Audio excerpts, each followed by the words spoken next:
It is 2:13 in the morning. One account fails login 900 times. 10 minutes later, a different account signs in from a country your company has no staff in. Then a new admin account appears. Then endpoint logging goes quiet on the same host. Finally, outbound traffic jumps to 5 times normal.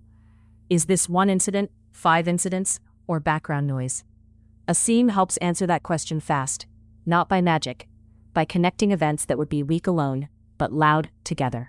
SIEM stands for Security Information and Event Management. Plain English, it is the place where security logs meet detection logic. Your identity system, endpoints, servers, firewalls, cloud services, and applications all generate events.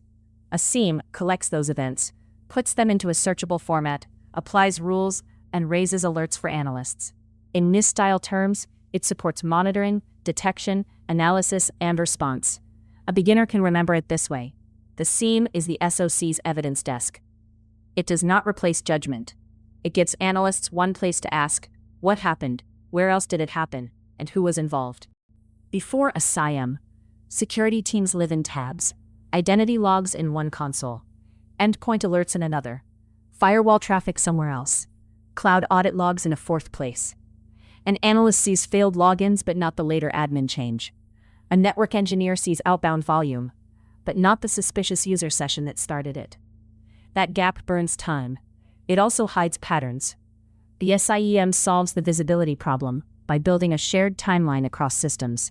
It gives the SOC a way to detect behavior, not just isolated alerts.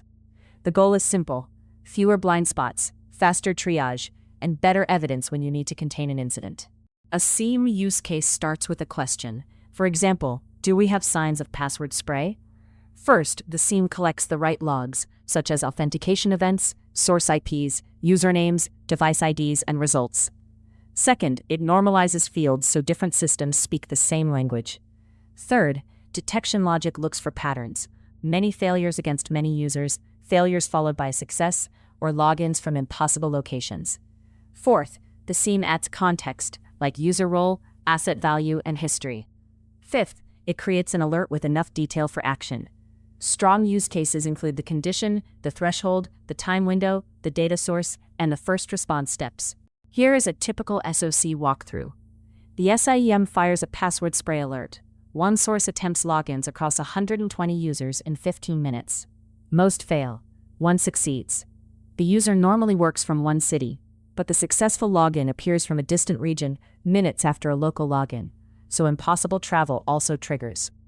The SIEM then correlates a directory event. That account was added to a privileged group. 5 minutes later, logging is disabled on one server. The analyst has a linked chain, not 4 random alerts. They open an incident, confirm the account owner did not travel, disable the session, remove the privilege change, isolate the server for review, and preserve the logs for investigation. A SIEM is strong at correlation. Brute force plus impossible travel plus new admin rights is much more meaningful than any one event alone. It is also strong at audit evidence. If you need to know who changed a group, when logging stopped, or when outbound traffic spiked, the SIEM should help. But it has limits. It only sees the data you send it. Bad time sync can break timelines. Missing identity logs can hide account abuse. Poor rules create alert fatigue. A SIEM does not inspect every packet, reverse malware, or decide business risk by itself. It needs clean data, tuned detections, and analysts who know the environment. Think of the SIEM as the coordination layer for the defensive stack. Endpoint tools may detect suspicious process behavior. Identity systems record logins and admin changes. Network tools show beacon patterns and outbound volume. Cloud platforms record control plane activity. The SIEM brings those signals together. UEBA can sit beside or inside the SIEM by learning normal user and entity behavior, then flagging unusual patterns like rare admin actions or abnormal data movement. SOAR can take approved response steps, such as opening tickets or requesting containment. The SIEM is not the whole SOC.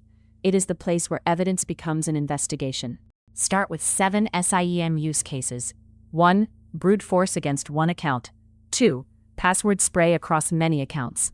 3. Impossible travel or impossible timing. 4. New admin accounts. 5. Changed admin group membership. 6. Logging disabled or stopped on important systems. 7. Unusual outbound volume, especially from servers that rarely send data out. For each use case, write the data source, rule logic, threshold, owner, severity, and triage steps. Test with known benign events, then tune with real alert history.